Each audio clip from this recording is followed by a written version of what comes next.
నమస్తే, welcome to our channel.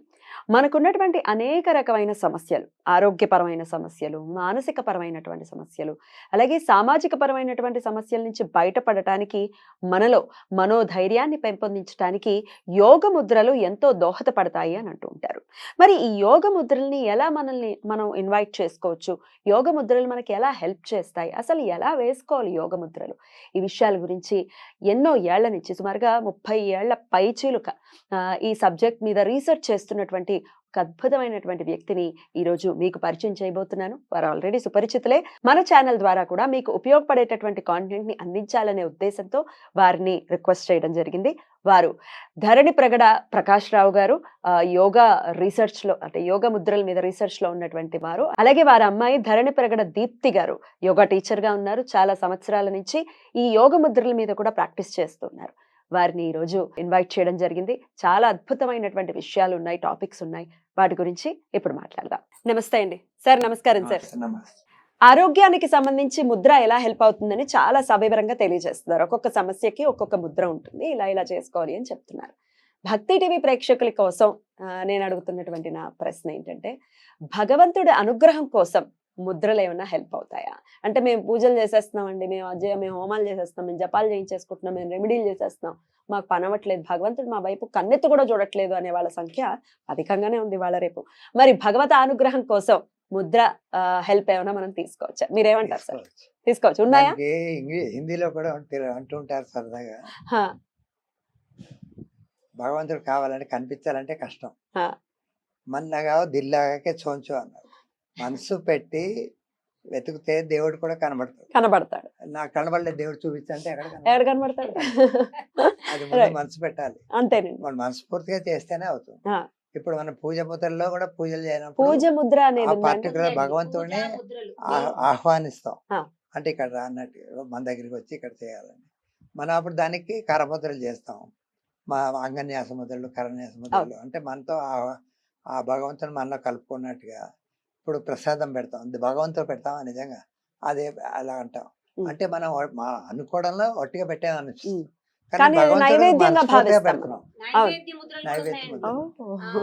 Lakshmidevi గురించి చెప్పండి అయితే మాకు. అలా విడిగా చెప్పలేం కానీ జనరల్ గా చెప్తాము, ఎందుకంటే అంత డెప్త్ లోకి వెళ్తే ఇప్పుడు వెంటనే మన ఆడియన్స్ కూడా అర్థం చేసుకోవడం. సరే అయితే వాళ్ళకే చెప్దాం, మనం వాళ్ళకే వదిలేద్దాం. మరి మీరు తెలుసుకోవాలంటే కమెంట్ సెక్షన్ లో నాకు తెలియజేయండి. వాళ్ళ ఇంట్రెస్ట్ ని బట్టి మన చెప్పే వాళ్ళకి కూడా ఇంట్రెస్ట్ ఉంటుంది. ఓకే, ఉండాలి కదా, అందుకని మీరు తెలియజేస్తే మేము వీడియోలు చేస్తాం. Right right. అయితే ఇప్పుడు పూజా ముద్రలు ఎలా వాడతారు? అసలు ఫస్ట్ ఏంటి అంటే, ఇప్పుడు ఒక భగవంతుడిని మనం పూజిస్తున్నాము అంటే ఒక ఎనర్జీ. ఇప్పుడు వినాయకుడే ఉన్నారు, వినాయకుడిని మనం కొన్ని రకాల వాటికి యూజ్ చేస్తాం. ఆ దేవుణ్ణి, ఆ శక్తిని ఏంటి, ఆ ఎనర్జీ మనకి హిండ్రెన్సెస్, మనకి ఎలాంటి ఆటంకాలు కాకుండా కాపాడాలని ఏ పని మొదలెట్టినా ముందు వినాయకుడి తోటి మొదలు పెడతాం. సో ఆ ఒక ఎనర్జీని మనము ఊహించుకుంటూ చేసేదే ఆ వినాయకుడికి చేసే పూజ. ఆ వినాయకుడికి పూజ చేసినప్పుడు వినాయకుడికి సంబంధించిన ముద్రలు ఉంటాయి, గణేష ముద్రలు అంటారు. సో ఇవన్నీ ఎవరికి తెలుస్తాయి అంటే, మనకి ఇంటికి వచ్చి మనతో పాటు పూజలు చేయించే ఆచార్యులు గారికి బాగా తెలుస్తాయి. వాళ్ళు చేస్తారు, మనం ఎప్పుడు గమనించం అంతే. వాళ్ళు గబగబా ముద్రలు వేసి మనం కూడా చేసుకోవచ్చు. వాళ్ళని అడగచ్చు, మనకి వంశపారంపరంగా గనక మనకి ముద్రలు చేసుకునే అర్హత ఉంటే మన పెద్దవాళ్ళు చెప్తారు. సో మనం ముద్రలు చేసుకోవచ్చు. మరి చెప్పలేదండి పెద్దవాళ్ళు అంటే, చెప్పలేదన్నప్పుడు మన ఆచార్యుల గారిని అడగచ్చు. ఆచార్యుల నుంచి మనం ఫాలో అవ్వాలి, మన గురువుల నుంచి మనం ఫాలో అవ్వాలి. మనకి చెప్తే మీరు కూడా చేసుకోవచ్చు అని చెప్తారు. లేదమ్మా మేము ఇంటికి వచ్చి మేము చేస్తాం, మీరు చూడడమే అంటే అది అలా అదొక పద్ధతి. మన పద్ధతి ప్రకారంగా వెళ్ళాలి. ముద్రలు ఉన్నాయి కదా అని అన్ని ముద్రలు అందరూ వేయడానికి ఎలిజిబుల్ ఉండరు, పూజా ముద్రలు ముఖ్యంగా. సో అలాగా గణేష ముద్రలు ఉంటాయి. ఫర్ ఎగ్జాంపుల్ ఒక చాలా సింపుల్ గణేష ముద్ర చెప్తాను. చెప్పండి. అది ఎలా ఉంటుందంటే, సంకల్పం. ఇప్పుడు మనం ఒక సంకల్పం తీసుకుంటున్నాము, మాకు ఆటంకాలు ఉన్నాయండి, ఆటంకాలని తీసేసేది ఆయనే కాబట్టి స్వామి నా ఆటంకాల నుంచి నన్ను బయటపడాలి, ముద్ర రూపంలో కూడా నీకు దగ్గర అయ్యేటటువంటి ప్రయత్నం చేస్తున్నాను, విఘ్నాలు రాకుండా.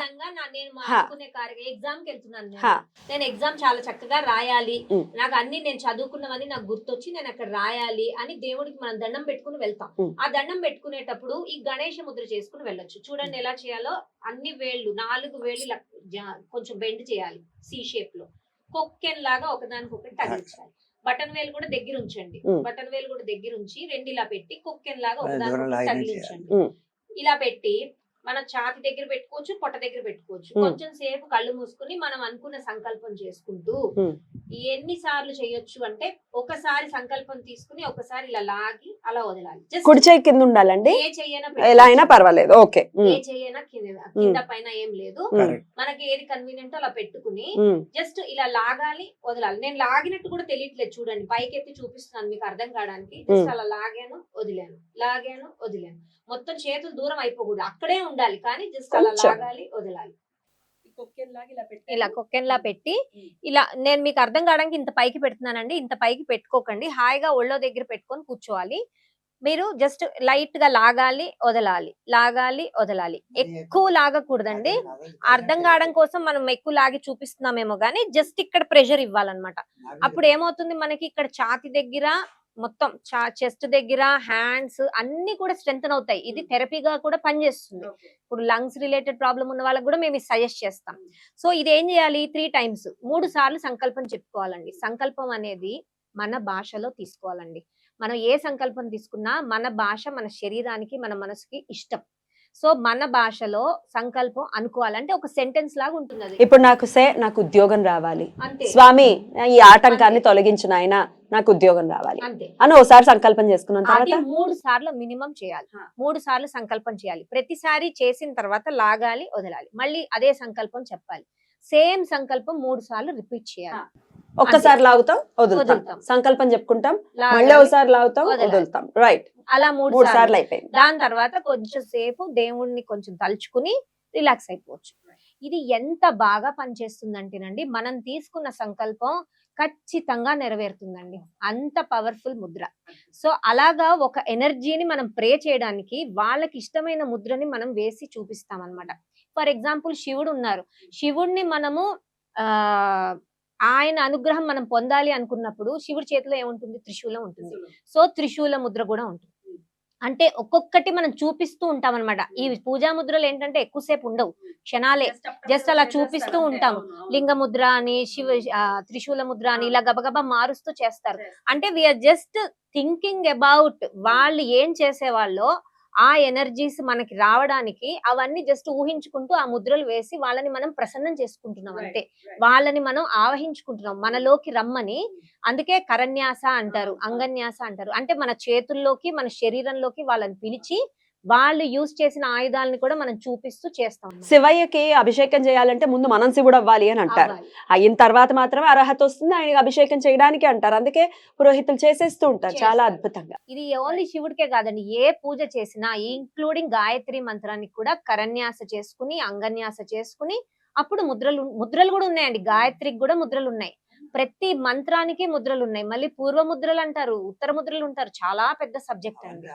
అవన్నీ పుస్తకంలో మరి మన వీడియో రూపంలో కూడా మనకు తెలియజేసేటటువంటి మమ్మల్ని అనుగ్రహించండి అలాగా.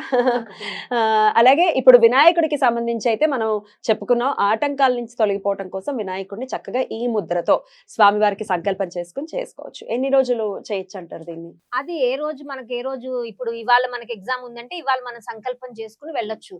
మనకి ఒక నెల తర్వాత ఎగ్జామ్ ఉంది, ఇప్పటి నుంచి కూడా మనం ప్రతిరోజు సంకల్పం ప్రిపేర్ అవ్వచ్చు కదా. ఇప్పుడు వివాహం అనేది ఆలస్యం అవుతుంది, చాలా మందికి కూడా వివాహం ఆలస్యం అవుతుంది. వివాహం అయ్యేంత వరకు కూడా చేసుకోవచ్చు, పిల్లలు పుట్టడానికి కూడా మనసులో ఉండాలి. ఇప్పుడు చెప్పినట్టుగా శివుడు అభిషేక ప్రియుడు, సూర్యుడు నమస్కార ప్రియుడు, మన విష్ణుమూర్తి అలంకార ప్రియుడు.